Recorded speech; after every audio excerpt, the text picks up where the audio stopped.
Hello guys, good morning all of you and welcome back to our channel again. हम discuss कर रहे थे 15th chapter nuclear physics के बारे में और लास्ट क्लास में हमने नाभिकीय रिएक्टर डिस्कस किया था। उसमें नियंत्रित नाभिकीय विखंडन अभिक्रिया द्वारा ऊर्जा उत्पादन के बारे में हमने समझा था। आज के इस सेशन में हम डिस्कस करेंगे इस चैप्टर का ऑलमोस्ट लास्ट टॉपिक है जो है नाभिकीय संलयन। उसके बारे में हम थोड़ा डिस्कस करेंगे, लेकिन उससे पहले एक छोटा सा न्यूमेरिकल क्वेश्चन अपन डिस्कस कर लेते हैं जिसकी हम बाद में तुलना करेंगे नाभिकीय संलयन प्रोसेस से और ये समझने का प्रयास करेंगे कि नाभिकीय विखंडन और नाभिकीय संलयन दोनों में से किस में ज़्यादा ऊर्जा रिलीज होती है और किस प्रकार की प्रोसेस हमारे लिए ज़्यादा उपयोगी है। तो चलिए गाइस, शुरू करते हैं आज का सेशन। हम क्या डिस्कस करते हैं, हमने ये बात पढ़ी गाइस कि जब भी यूरेनियम के किसी नाभिक पर कोई तापीय न्यूट्रॉन आपतित होता है, ठीक है, और ये यूरेनियम कौन सा है, ये यूरेनियम है यूरेनियम 235। तो यूरेनियम के किसी नाभिक पर जब कोई तापीय न्यूट्रॉन आपतित होता है तो इस स्थिति में ये इसको एब्जॉर्ब करता है और एब्जॉर्ब करने के बाद अनस्टेबल नाभिक में कन्वर्ट होता है जो होता है यूरेनियम 236। ये यूरेनियम 236 अनस्टेबल होने के कारण दो मध्यवर्ती द्रव्यमान संख्या वाले नाभिकों में टूटता है और एवरेजन इस प्रोसेस में 2.5 न्यूट्रॉन उत्पन्न होते हैं। यहाँ पर अपन 2.5 न्यूट्रॉन की जगह केवल 2 न्यूट्रॉन ही मान लेते हैं। ये 2 न्यूट्रॉन यहाँ पे रिलीज होते हैं। इन न्यूट्रॉन्स की जो ऊर्जा है वो लगभग 2 मेगा इलेक्ट्रॉन वोल्ट के आसपास होती है, यानी कि काफ़ी ज़्यादा होती है, ठीक है। यानी ये तापीय न्यूट्रॉन नहीं होता। इस प्रोसेस को अपन पढ़ चुके हैं। अब इस पूरी प्रक्रिया में हमने ये देखा था कैलकुलेशन से कि इस पूरी प्रक्रिया में लगभग प्रति विखंडन हमें 200 मेगा इलेक्ट्रॉन वोल्ट ऊर्जा प्राप्त होती है। इस पूरी प्रोसेस में लगभग 200 मेगा इलेक्ट्रॉन वोल्ट ऊर्जा प्राप्त होती है। तो हम ये समझने का प्रयास करते हैं कि अगर एक यूरेनियम के नाभिक के विखंडन से अगर 200 मेगा इलेक्ट्रॉन वोल्ट ऊर्जा प्राप्त होती है तो अगर 1 किलोग्राम यूरेनियम के नाभिक का विखंडन किया जाए तो कितनी ऊर्जा रिलीज होगी। तो हम उसको समझ लेते हैं बाय न्यूमेरिकल क्वेश्चन।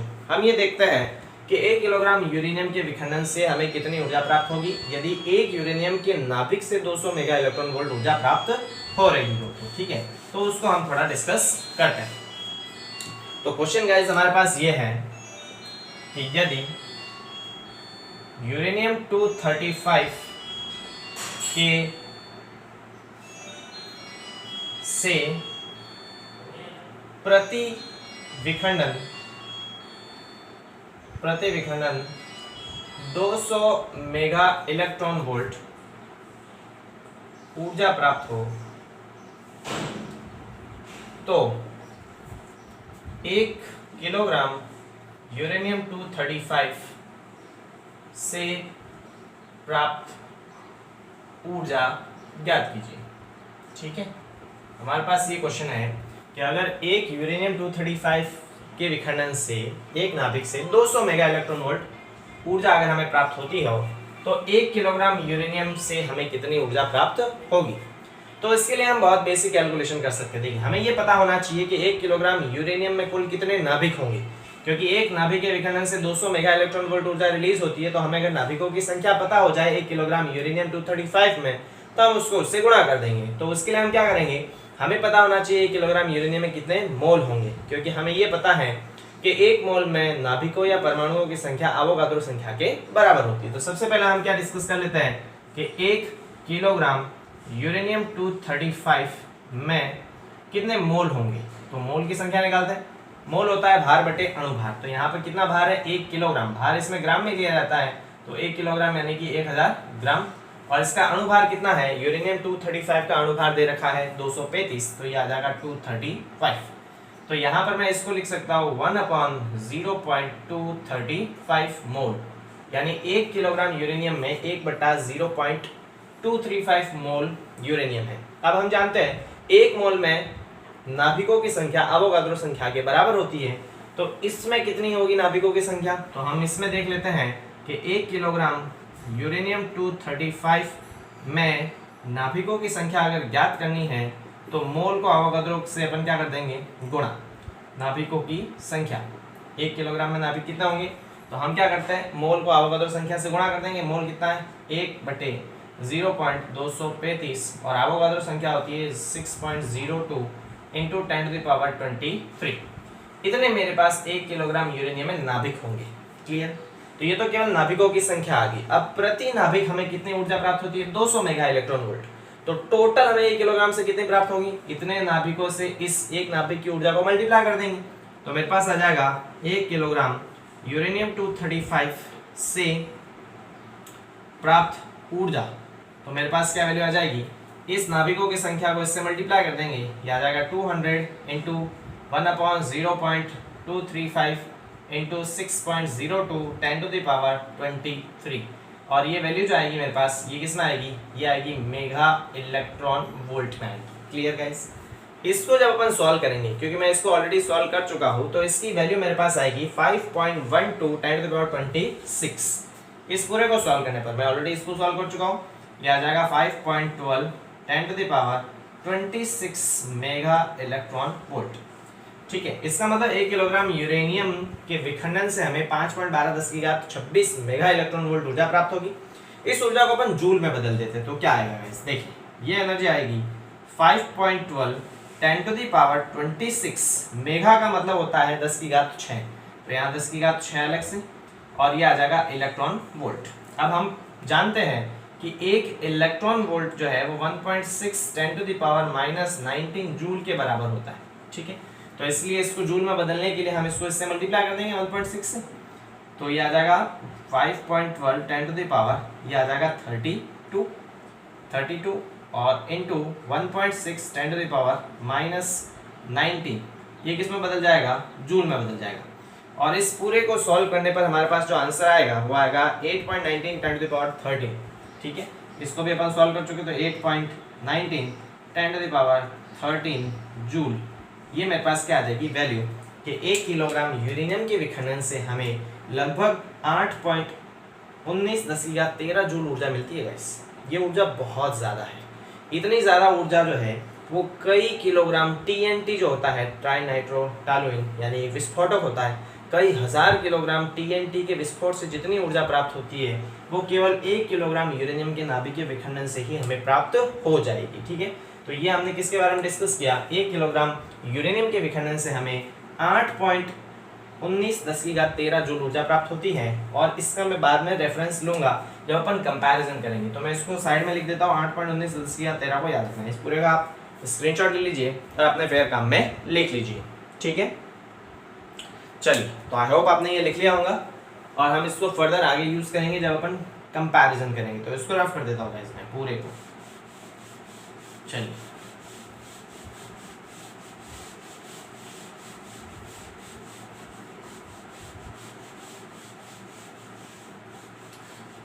हम डिस्कस करते हैं हमारा आज का टॉपिक जो है नाभिकीय संलयन यानी न्यूक्लियर फ्यूजन। नाभिकीय संलयन, न्यूक्लियर फ्यूजन। देखिए, न्यूक्लियर फ्यूजन बेसिकली क्या होता है? तो चैप्टर के मिड में जब अपन ने प्रति न्यूक्लियन बंधन ऊर्जा के बारे में डिस्कस किया था, तो हमने 3 पॉइंट पढ़े थे। ऐसे नाभिक जिनकी द्रव्यमान संख्या 100 से ज़्यादा होती है, ठीक है, उनमें प्रति न्यूक्लियन बंधन ऊर्जा कम होती है, तो वो हल्के नाभिकों में टूटने का प्रयास करते हैं, जिससे प्रति न्यूक्लियन बंधन ऊर्जा बढ़ सके, उनकी स्टेबिलिटी बढ़े, और इस प्रोसेस को नाभिकीय विखंडन कहते हैं, जो हम पढ़ चुके हैं। फिर हमने पढ़ा था कि ऐसे नाभिक जिनकी द्रव्यमान संख्या 50 से कम होती है, यानी हल्के द्रव्यमान संख्या यानी कम द्रव्यमान संख्या वाले नाभिक, उनकी प्रति न्यूक्लियन बंधन ऊर्जा भी कम होती है, मतलब वो भी कम स्टेबल होता है। तो ऐसे हल्के नाभिक आपस में जुड़कर अधिक द्रव्यमान संख्या वाला नाभिक बनाते हैं। इस प्रोसेस में भी स्टेबल नाभिक प्राप्त होता है और इसी प्रोसेस को नाभिकीय संलयन कहते हैं।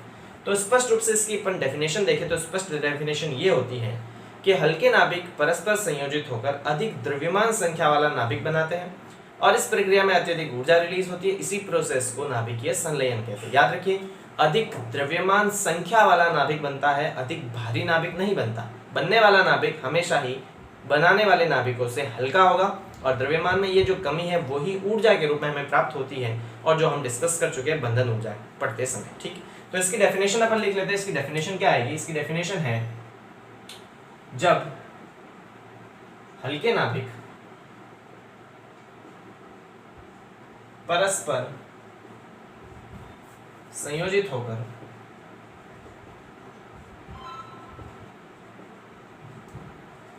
अधिक द्रव्यमान संख्या वाले, अधिक द्रव्यमान संख्या है, द्रव्यमान नहीं, अधिक द्रव्यमान संख्या वाला कोई नाभिक बनाते हैं तो इस प्रक्रिया को नाभिकीय संलयन कहते हैं।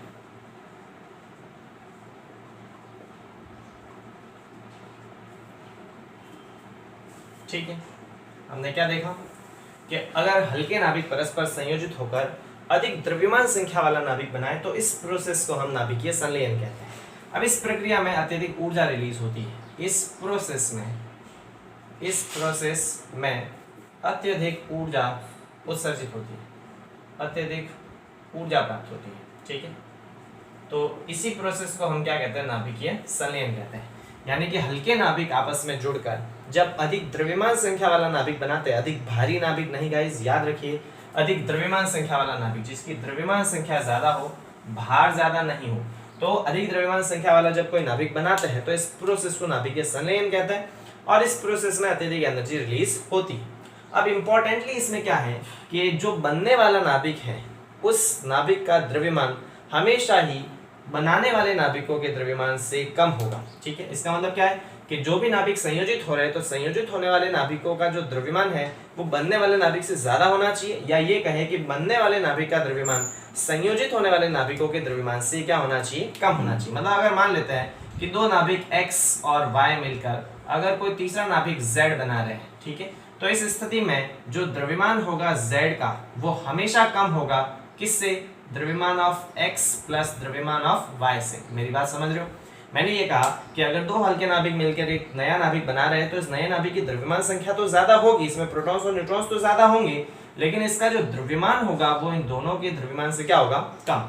और द्रव्यमान में ये जो कमी है, इस द्रव्यमान में कमी को हम द्रव्यमान क्षति कहते हैं और वो ही हमें ऊर्जा के रूप में प्राप्त होती है। और वो ऊर्जा कैसे दी जाती है, E बराबर mc² से। ठीक है, तो इस प्रोसेस में जो एनर्जी रिलीज होती है वो एनर्जी किसकी वजह से रिलीज होती है, वो एनर्जी द्रव्यमान में इस कमी के कारण रिलीज होती है। इस पूरी प्रोसेस को हम नाभिकीय संलयन कहते हैं। ठीक, अब यहाँ पे हम क्या देखते हैं कि नाभिकीय संलयन की प्रोसेस में हमें हल्के नाभिकों को परस्पर जोड़ना होता है और नाभिक जो है उसमें प्रोटॉन्स और न्यूट्रॉन्स होते हैं। तो न्यूट्रॉन्स तो उदासीन होता है लेकिन प्रोटॉन्स पे पॉजिटिव चार्ज होता है। तो इसका ये मतलब है कि हमें दो पॉजिटिव चार्ज को जोड़ना है। दो पॉजिटिव चार्ज को जोड़ने का मतलब है कि अगर हमें दो नाभिक को एक दूसरे के पास लाना होगा तो धनावेशित होने के कारण इनके बीच अत्यधिक कूलाम का प्रतिकर्षण बल लगेगा, दोनों एक दूसरे को बहुत ज्यादा प्रतिकर्षित करेंगे। इसके बावजूद भी अगर हमें इसको जोड़ना है तो इसके लिए इन नाभिकों की गतिज ऊर्जा बहुत ज्यादा होनी चाहिए ताकि ये एक दूसरे से संयोजित हो सके। तो होगा क्या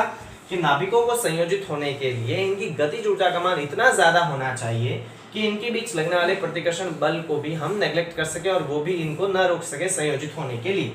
तो इन नाभिकों को संयोजित होने के लिए गतिज ऊर्जा ज्यादा होनी चाहिए और इस गतिज ऊर्जा को हम किससे बढ़ा सकते हैं, गतिज ऊर्जा बढ़ाने के लिए हम एक्सीलरेटर्स का यूज करते हैं। किनका यूज करते हैं, त्वरित्रों का यूज करते हैं। ठीक है, अब ये त्वरित्र क्या होता है इसके बारे में हम 7वें चैप्टर में पढ़ेंगे, डिस्कस करेंगे। जब इलेक्ट्रिक फील्ड और मैग्नेटिक फील्ड पढ़ेंगे तब हम त्वरित्रों को भी डिस्कस करेंगे। तो त्वरित्र बेसिकली ऐसे इंस्ट्रूमेंट्स होते हैं जिनसे हम किसी भी पार्टिकल की एनर्जी को बढ़ा सकते हैं। तो यहाँ पर इन नाभिकों को संयोजित होने के लिए इनकी गतिज ऊर्जा बहुत ज्यादा होनी पड़ती है और इनकी बहुत ज्यादा गतिज ऊर्जा किससे प्राप्त की जाती है, त्वरित्रों में इनकी गतिज ऊर्जा को बढ़ाया जा सकता है। तो त्वरित्र में जब अपन नाभिकों को रखते हैं, मतलब जिन नाभिकों को संयोजित करना है उनकी गतिज ऊर्जा को बढ़ाते हैं और उनके बाद इनको एक दूसरे से टक्कर करवाते हैं, तो ये दोनों एक दूसरे से संयोजित हो जाते हैं। लेकिन इस प्रोसेस में संयोजित होने की जगह इन दोनों को टकराकर प्रकीर्णित होने की जो प्रायिकता है वो ज्यादा होती है। दूसरी बात, अगर मान लेते हैं कि त्वरित्र से हमने नाभिकों की गतिज ऊर्जा को बढ़ा दिया और उनके बाद इनको संयोजित कर भी दिया, तो इस संयोजन से हमें जो ऊर्जा प्राप्त होगी उस ऊर्जा का मान हमने त्वरित्र को जितनी ऊर्जा दी है उससे हमेशा कम होगा। मेरी बात समझे? इसका यह मतलब है कि अगर हम दो नाभिक को संयोजित करना चाहें तो उसके लिए हमें इनकी गतिज ऊर्जा बढ़ानी पड़ती है और गतिज ऊर्जा बढ़ाने के लिए हम किसका उपयोग करते हैं, त्वरित्र का। त्वरित्र में हम उसकी गतिज ऊर्जा को बढ़ाते हैं और बढ़ाने के बाद नाभिक अगर संयोजित हो जाए तो उस स्थिति में जो ऊर्जा रिलीज होगी उस ऊर्जा का मान तो कम होगा, किससे, जितनी हमने त्वरित्र को ऊर्जा दी है, मतलब हमने ऊर्जा ज्यादा दी और हमें ऊर्जा क्या मिली, कम। तो इसलिए हम त्वरित्रों का मेनली यहाँ पर यूज नहीं करते हैं नाभिकीय संलयन प्रोसेस में।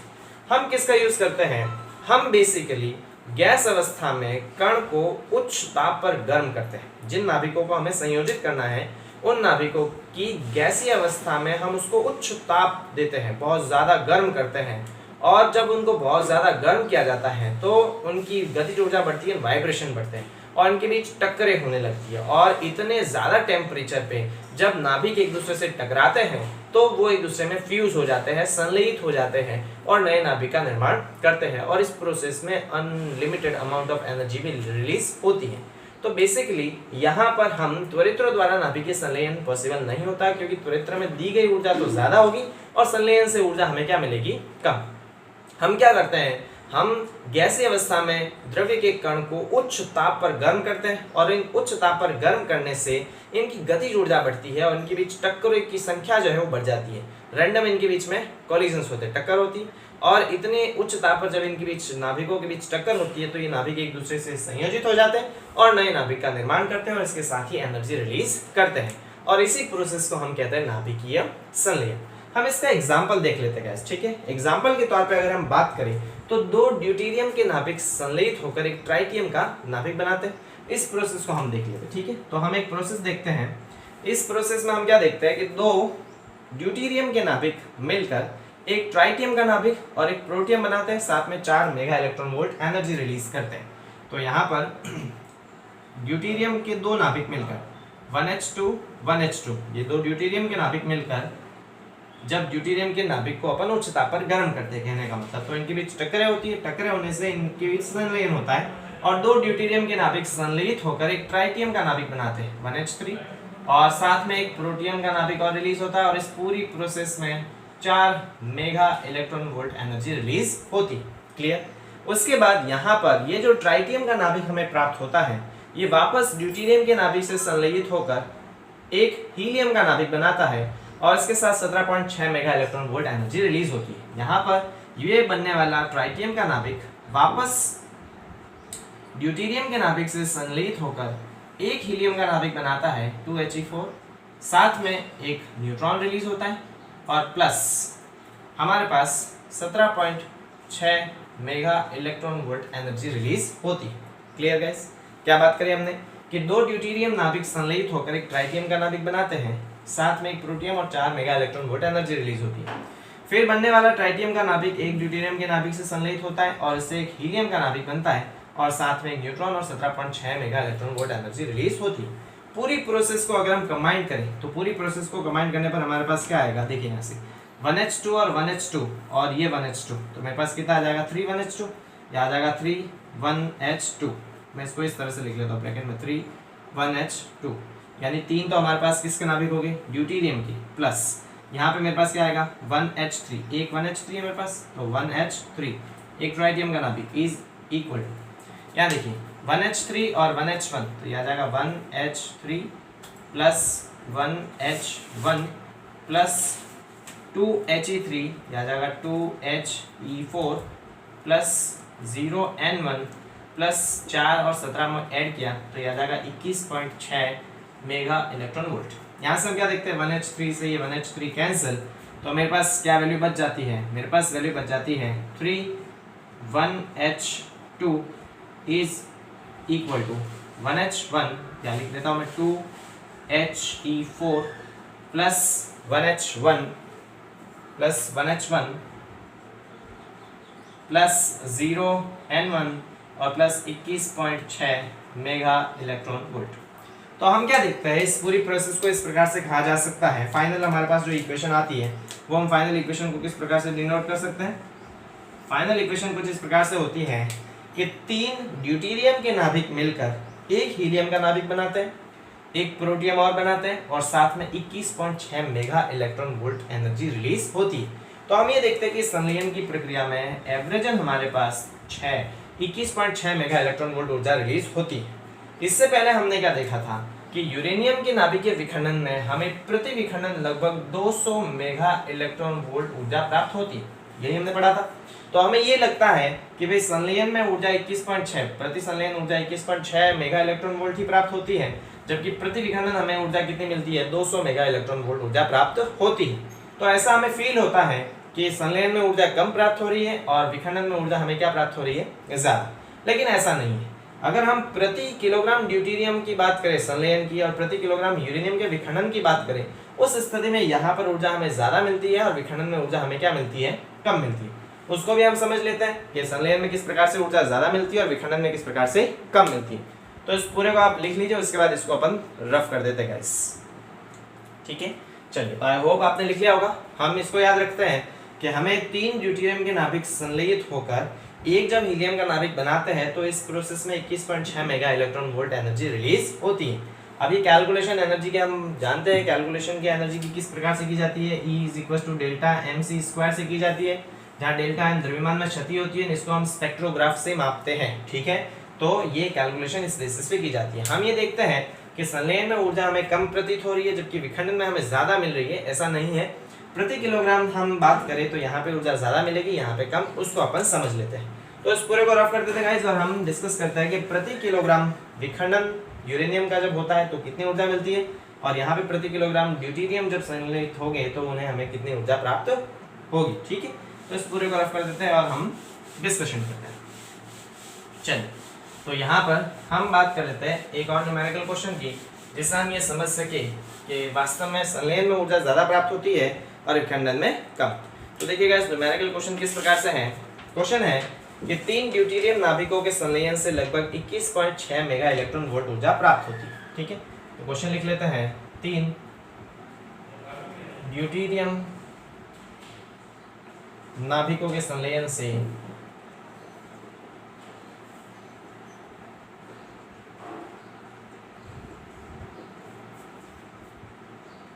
लगभग 21.6 मेगा इलेक्ट्रॉन वोल्ट ऊर्जा प्राप्त होती है।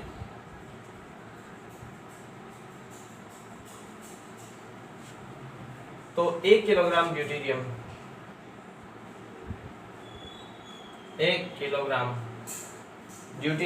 के संलयन से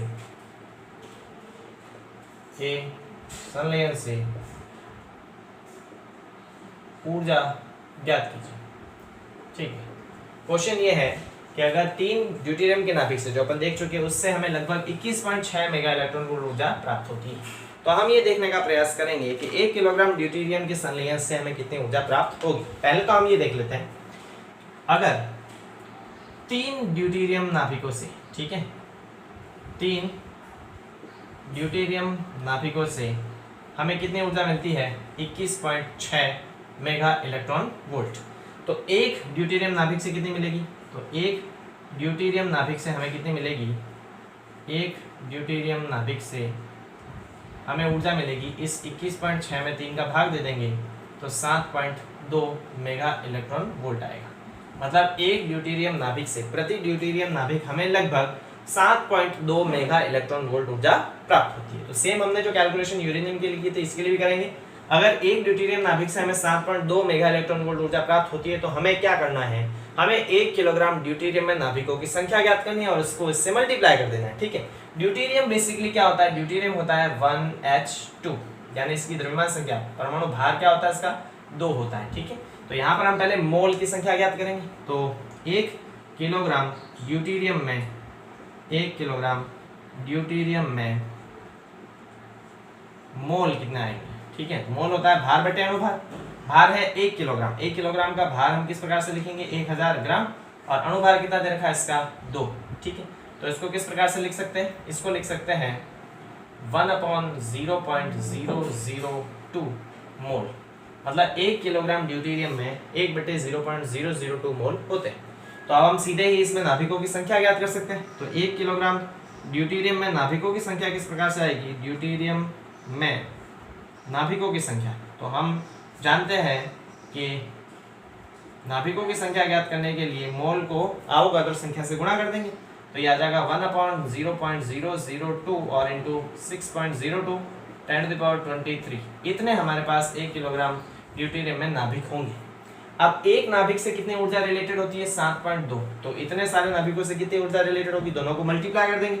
सो 1 किलोग्राम ड्यूटेरियम से प्राप्त ऊर्जा ज्ञात करने के लिए हम इसको इससे मल्टीप्लाई कर देंगे 1/0.002 और इंटू 6.02 10⁻23 और इंटू 7.2, यह आएगा मेगा इलेक्ट्रॉन वोल्ट में। इस पूरे को मैं ऑलरेडी सॉल्व कर चुका हूँ, तो इसकी वैल्यू आएगी 21.67 10⁻26 मेगा इलेक्ट्रॉन वोल्ट, ये मेरे पास वैल्यू आएगी। इसको भी अपन जूल में कन्वर्ट करें तो मेरे पास क्या आ जाएगा 21.67 10⁻26 मेगा का मतलब 10⁻6, और इलेक्ट्रॉन वोल्ट को जूल में बदलेंगे तो 1.6 10⁻−19 से मल्टीप्लाई करेंगे तो ये जूल में आएगा। और इस पूरे को जब अपन सॉल्व करते हैं तो हमारे पास जो वैल्यू निकल के आती है गाइस, वो अप्रॉक्स हमारे पास आती है 34.77 10⁻13। ठीक है, ये आ जाएगा 34.77 10⁻13 जूल। हमने क्या देखा कि 1 किलोग्राम ड्यूटेरियम के संलयन से हमें लगभग 34.77 10⁻13 जूल ऊर्जा प्राप्त होती है। इससे पहले 1 किलोग्राम यूरेनियम के विखंडन से हमने जो ऊर्जा देखी थी वो थी 8.19 10⁻13 जूल, ये हमने डिस्कस किया था। अभी जस्ट हमने एक न्यूमेरिकल क्वेश्चन किया, हमारा लेक्चर स्टार्ट होते हैं कि 1 किलोग्राम यूरेनियम के विखंडन से हमें मिलती है 8.19 यानी लगभग 8, और यहाँ पे कितनी मिलती है लगभग 34, मतलब विखंडन में ऊर्जा कम प्राप्त होती है और संलयन में ऊर्जा क्या प्राप्त होती है ज्यादा। लगभग ये ऊर्जा इस ऊर्जा का 1/4 है, या ये कहूँ कि संलयन में जो प्राप्त ऊर्जा है वो विखंडन से प्राप्त ऊर्जा का 4 गुना होती है। तो हमें स्पष्ट रूप से ये पता चलता है कि संलयन की प्रोसेस में ऊर्जा ज्यादा प्राप्त होती है, विखंडन की प्रोसेस में ऊर्जा क्या प्राप्त होती है कम। इससे आगे वाले वीडियो लेक्चर में हम डिस्कस करेंगे कि सूर्य और तारों में किस प्रकार थर्मो न्यूक्लियर रिएक्शन होती है। ठीक है, हमने क्या डिस्कस किया कि नाभिकीय संलयन में हम जो भी गैस अवस्था में कणों को उच्च ताप पर गर्म करते हैं और इस प्रक्रिया में उनके बीच टक्कर होती है और टक्कर से उनके बीच संलयन होता है और संलयन से ऊर्जा रिलीज होती है, और उच्च ताप पर गर्म करके संलयन करने की जो प्रोसेस होती है उसे हम कहते हैं थर्मो न्यूक्लियर रिएक्शन। क्या कहते हैं उसे कहते हैं थर्मो न्यूक्लियर फ्यूजन। ठीक है, इसे हिंदी में अपन कहते हैं ताप नाभिकीय संलयन, ताप नाभिकीय संलयन। और ताप नाभिकीय संलयन के लगभग 10⁹ केल्विन ताप की आवश्यकता होती है। हमें गैस को कितने ताप तक गर्म करना पड़ेगा, हमें गैस को लगभग 10⁹ केल्विन जितना गर्म करना पड़ेगा, और उसी कंडीशन में इन नाभिकों के बीच संलयन पॉसिबल होता है। अब इस संलयन में वैसे खूब सारी दिक्कतें एसोसिएटेड होती है ना। उसमें से अगर मैं मेन बात करूँ तो ये होगी कि इतना टेम्परेचर एक तो उत्पन्न करना बड़ी समस्या है। उसके अलावा हम अगर ये टेम्परेचर उत्पन्न कर भी ले तो जिन नाभिकों का संलयन करवाना है उन नाभिकों को किस पात्र में रखेंगे, क्योंकि किसी भी पात्र में अगर रखे तो इतने ताप पर वो पात्र स्वयं ही पिघल जाएगा। तो उन नाभिकों को किस पात्र में रखा जाए, मतलब उनका कन्फाइनमेंट कहाँ किया जाए। इस प्रॉब्लम का हालांकि काफ़ी सॉल्यूशन भी दिया गया है, मैग्नेटिक कन्फाइनमेंट का यूज़ किया जाता है, उनको सस्पेंडेड रखा जाता है। ठीक है, ये हायर स्टडीज़ की बात है, अभी आपके लिए ये इंपॉर्टेंट नहीं है। केवल आपको ये समझना है कि नाभिकीय संलयन बेसिकली क्या, नाभिकीय संलयन होता है दो हल्के नाभिकों का जुड़कर अधिक द्रव्यमान संख्या वाला नाभिक बनाना। अधिक द्रव्यमान वाला नहीं, अधिक द्रव्यमान संख्या वाला नाभिक बनाना। इस प्रोसेस में एनर्जी रिलीज होती है और इसके लिए नाभिकों की एनर्जी ऑलरेडी काफी ज्यादा होनी चाहिए ताकि वो इनके बीच प्रतिकर्षण बल को हटा सके और जुड़ सके।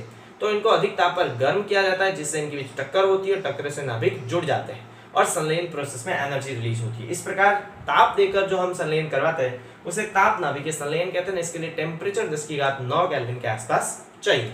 इससे आगे अगले वीडियो लेक्चर में हम बात करेंगे सूर्य और तारों में ताप नाभिकीय संलयन किस प्रकार से होता है और कैसे एनर्जी रिलीज होती है। तो मिलते हैं गाइस अगले वीडियो लेक्चर में। Thank you so much.